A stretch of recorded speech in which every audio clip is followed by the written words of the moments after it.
Hello everyone. So now we will solve question number 32 of NCERT Chemistry, Class 11, Chapter 1, Some Basic Concepts of Chemistry. The question is, use the data given in the following table to calculate the molar mass of naturally occurring organ isotope.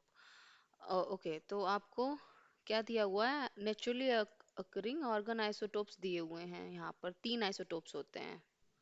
Okay, सबके आपको molar masses दिए हुए हैं, तीनों के अलग अलग individual molar masses दिए हुए हैं और सबका आपको अबंडेंस दिया हुआ है। और आपको क्या बताना है? आपको बताना है molar mass of the naturally occurring organ isotopes. Okay, तो अब आपको कैलकुलेट करना है कि इन सबसे निकल के आने वाला जो नेचर में मिलेगा हमें ऑर्गन, उसका मास कितना होगा, उसका एवरेज मास कह सकते हैं कितना होगा।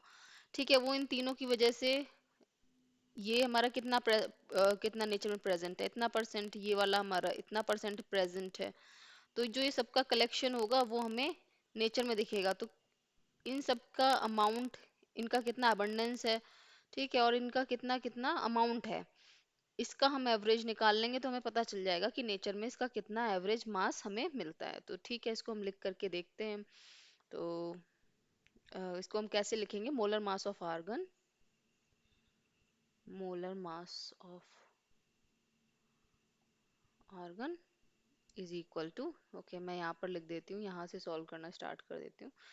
तो जो ये 36 वाला आइसोटोप है, इसका मास कितना है? 35.96755। ओके, इसका परसेंटेज कितना है? इसको हम फ्रैक्शन में कन्वर्ट कर लेंगे। फ्रैक्शन में कन्वर्ट करने के लिए क्या करेंगे? 100 से डिवाइड करेंगे तो कितना हो जाएगा? 0.00337। ओके, तो ये हमारा नेचर में इतने अमाउंट में प्रेजेंट है, इसका फ्रैक्शन। तो इसका वेट लिया, इसके फ्रैक्शन से मल्टीप्लाई कर दिया, तो ये क्या आ गया? इसका वेटेज आ गया कि कितना इसका वेटेज रहेगा इस वाले अमाउंट का। ओके, इस आइसोटोप का कितना वेटेज रहेगा नेचर में, वो हम कैसे निकालते हैं? इसका हम वेट लेंगे और इसका परसेंटेज से मल्टीप्लाई कर देंगे, परसेंटेज यानी कि फ्रैक्शन से मल्टीप्लाई कर देंगे, तो हमें इसका नेचर में इसका वेटेज कितना है वो पता चल जाएगा।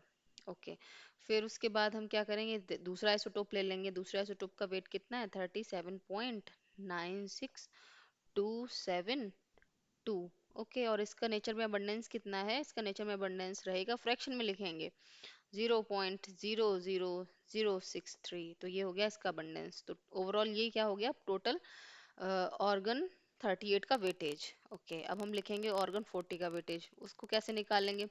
तो इसका जितना मास है उसको लेंगे, 39.9624 मल्टीप्लाई कर देंगे किससे? फ्रैक्शन से। तो फ्रैक्शन कितना निकल के आएगा?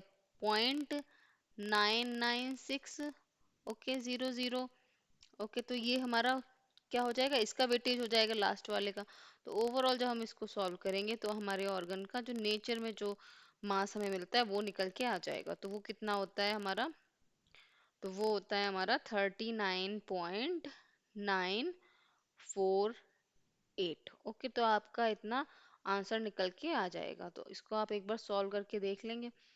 तो मैं एक बार क्विकली आपको फिर से बता देती हूँ हमें क्या दिया हुआ है। हमें तीन अलग अलग आइसोटोप्स दिए हुए हैं ऑर्गन के, उनका अलग अलग मास दिया हुआ है और उनका अलग अलग नेचुरल अबंडेंस दिया हुआ है। तो हम इसको क्या करेंगे? सबका वेटेज निकालेंगे, नेचर में कितना, इसका कितना वेटेज होगा सबसे पहले निकालेंगे, फिर दूसरे का कितना वेटेज है वो निकालेंगे, फिर तीसरे का वेटेज कितना है नेचर में वो निकालेंगे और सबको ऐड कर देंगे। तो जो हमारा पहले का वेटेज है वो हम कैसे वेटेज कैसे निकालते हैं, नेचर में कितना वेटेज है वो निकालने के लिए हम क्या करेंगे? उसका जो गिवन मास है उसे मल्टीप्लाई करेंगे किससे? उसके नेचर में कितना फ्रैक्शन प्रेजेंट है उससे। तो हमें नेचर में इसका कितना वेटेज है पता चल जाएगा। सिमिलरली हम दूसरे आइसोटोप का मास उसके नेचुरल अबंडेंस से मल्टीप्लाई करेंगे फ्रैक्शनल टर्म्स में, तो हमें दूसरे वाले आइसोटोप का वेटेज नेचर में पता चल जाएगा। सिमिलरली हम तीसरे वाले का वेटेज निकाल लेंगे और ओवरऑल हम तीनों को ऐड कर देंगे, तो हमें मिल गया नेचर में प्रेजेंट आर्गन का मास। ओके, सो मोलर मास जो कि नेचुरली अकरिंग आर्गन का होगा। ओके, सो आई होप ये क्वेश्चन आपको अच्छे से समझ आ गया होगा। इन केस आपके पास डाउट्स हैं तो वो आप कमेंट बॉक्स में लिख सकते हैं। I will be more than happy to solve them for you. Hope to see you for the next question. Till then, bye and take care.